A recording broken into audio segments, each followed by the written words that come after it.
اعتراض أهلاوي محلي وآخر آسيوي تم الرفع رسميا، فما هو وما الأخبار وما تفاصيل هذا الموضوع بشكل كامل؟ وبعد إجراء القرعة كشف الستار رسميا عن مباريات أهلينا في نخبة آسيا للأدوار الإقصائية، فمع من سوف نلعب ومتى الموعد وأين المكان، التفاصيل كاملة. ولاعبي النادي الأهلي والمنتخب الفرنسي والبرازيلي أتانغانا وروجر إيبانيز يصرحان، فماذا قالوا دوليين بشكل كامل. وآخر التحديثات لإصابة لاعبين صالح أبو الشامات وماثيوس غونزالفيز، فإلى أين وصلت ومتى موعد العودة. واستكمالا لسلسلة التصحيح التسويقي، رعاية جديدة ومتاجر جديدة جاري افتتاحها قريبا، فما التفاصيل بشكل كل هذا راح نشوفه بهذا الفيديو ان شاء الله. هلا والله متابعينا الغاليين بحلقة جديدة من شهاب كرة، بس انسى لايك وسبسكرايب ترطوا حزميه ويلا. خلينا نبدأ من حيث انتهينا بما يتعلق بآخر ما وصلت إليه سلسلة التصحيح التسويقي عندنا في الإدارة التجارية للنادي الأهلي. نعم يا شباب، وصلت إدارة شركة النادي الأهلي بشقها التجاري إلى اللحظات والخطوات الأخيرة من المفاوضات مع شركة جينيسيس للسيارات من أجل عقد رعاية رسمية مع النادي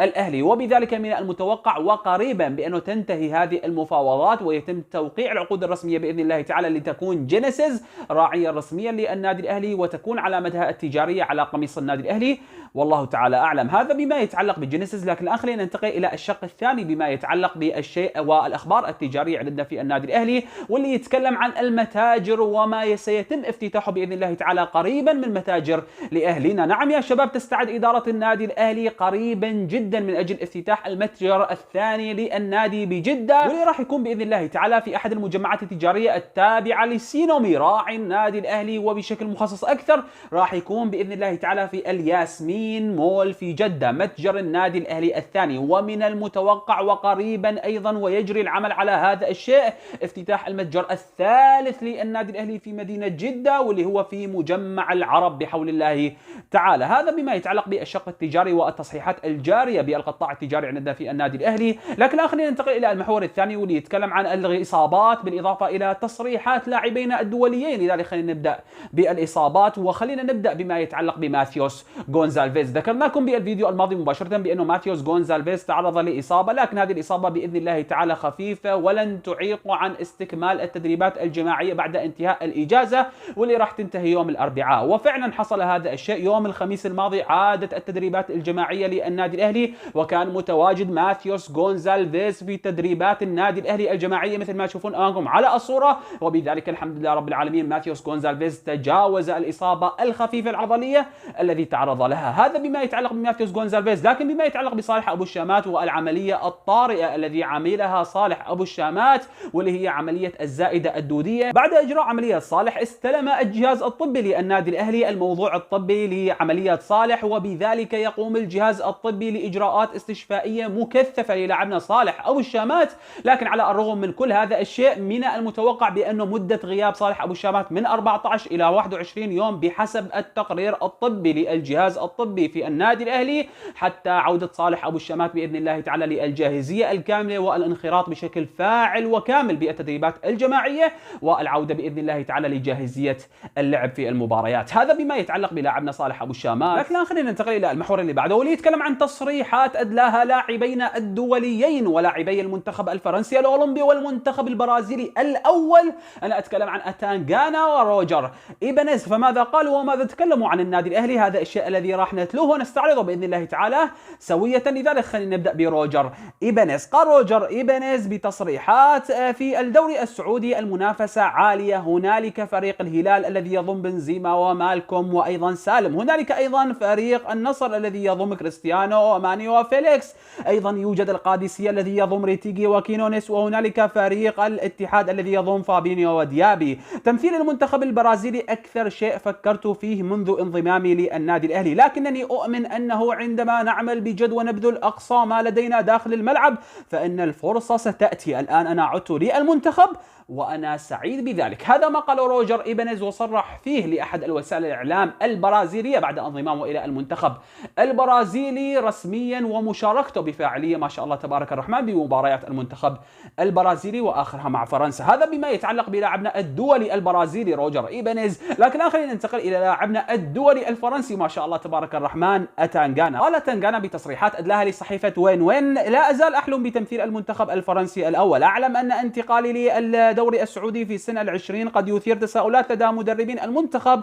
لكنني أريد أن أثبت وأثبت بأن مستوى الدوري السعودي هنا يسمح لي بالبقاء في قمة عطائي. أيضا قال أتانغانا عندما تجد نفسك تتدرب وتلعب يوميا بجانب أسماء كبيرة مثل رياض محرز وآيفن توني فمن المستحيل أن لا تتطور. منذ وصولي إلى النادي الأهلي وجدت بيئة عمل مناسبة ومنحتني الثقة في التطور وتقديم أفضل ما لدي. انتقالي للنادي الأهلي جاء بعد اقتناع كامل بالمشروع الرياضي السعودي وبمشروع النادي الأهلي وليس من أجل المال فقط. هذا ما قاله أتانغانا بتصريحات أدلاها مثل ما قلنا سابقا إلى صحيفة وين وين بتصريحات مهمة جدا وكلام مهم جدا حول الدوري السعودي، بالإضافة إلى ما أدلاه لاعبنا البرازيلي روجر إيبانيز. حبينا بأن نستعرضها مع بعض. فما رأيكم بتصريحات لاعبينا الدوليين؟ هذا بما يتعلق بالتصريحات. لكن الآن خلينا ننتقل إلى المحور اللي بعده والأخير والتفصيلي الذي يتكلم بشكل مستفيض حول الجدول بشقيه المحلي والآسيوي بعد إجراء القرعة وكشف الستار عن مسار أهلنا في نخبة آسيا. وراح نستعرض بإذن الله تعالى الطلبات والاعتراضات الرسمية التي رفعتها إدارة النادي الأهلي بما يتعلق أو احتجاجا على الجدولة الحاصلة لأهلينا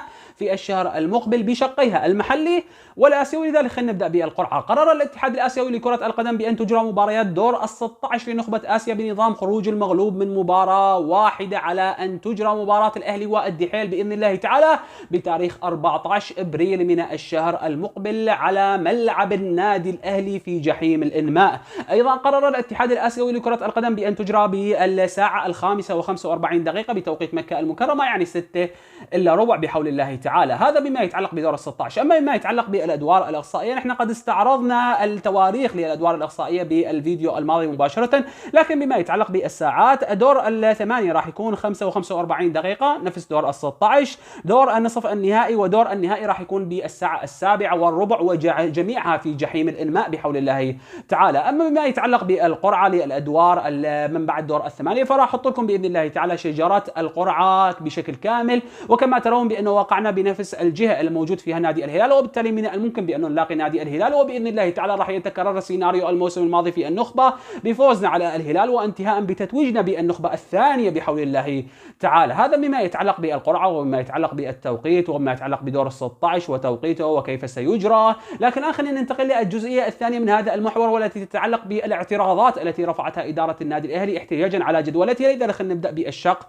المحلي للاعتراضات. رفعت إدارة النادي الأهلي طلبا رسميا إلى رابطة دوري الروشن للمحترفين من أجل تأجيل مباراتنا مع نادي الفتح، وذلك بسبب قربها من مباراتنا بدور ال16 مع نادي الدحيل، لأنه مباراتنا مع نادي الفتح راح تجرى بإذن الله تعالى بتاريخ 11 إبريل الساعة 7:20 على ملعبنا. ال 14 إبريل راح تجرى مباراتنا مع نادي الدحيل، وبالتالي نحن نتكلم عن 3 أيام بمباراتين، يعني الموضوع صعب. لذلك رفعت إدارة النادي الأهلي طلبا رسميا، وأتمنى من رابطة الدوري الروشن بأنه تدعم الأندية السعودية بالبطولات القارية، لأنه الأندية السعودية لا تمثل نفسها وإنما تمثل الرياضة السعودية ككل، ووجب دعمها من قبل الاتحادات المحلية.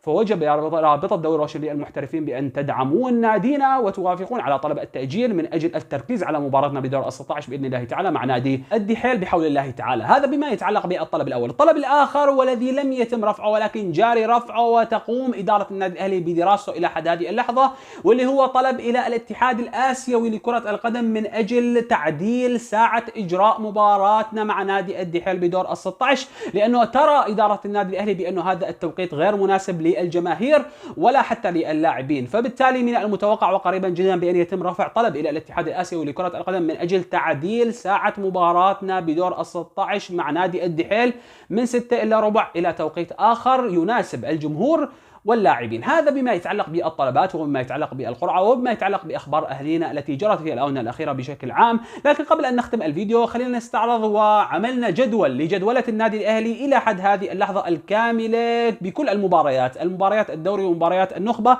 خلينا نستعرضها مع بعض قبل أن ننهي الفيديو. بداية يوم 4 أبريل بإذن الله تعالى راح يلعب أهلينا من أمام ضمك بأرضنا الساعة 7:15. 7 أبريل راح نلعب مع الفيحاء بأرض الفيحاء 6:55. 11 ابريل راح نلعب مع الفتح على ارضنا 27 14 ابريل راح نلعب مع الدحيل بدور ال16 بنخبة اسيا في الجوهرة باذن الله تعالى 45 بعدها بيوم 17 ابريل باذن الله تعالى راح نلعب دور الثمانية في حال تأهلنا. بعدها في حال تأهلنا الى دور الاربعة راح تكون ب20 ابريل. بعدها في حال تأهلنا الى النهائي راح يكون ب25 ابريل. وفي عندنا ايضا مباراتنا مع النصر بتاريخ 28 ابريل الساعة 8 مساء. فنحن نتكلم عن زحمة من المباريات كبيرة، لذلك وجب دعم اللاعبين ووجب دعم نادينا. فهمتكم يا جماهير الملكي بالحضور والدعم، فهذا أكثر ما يدعم أهلينا بهذه الفترة، فوجب علينا بأن نقف مع أهلينا كما العادة، وأنا متأكد بأن هذا الشيء سوف يحصل،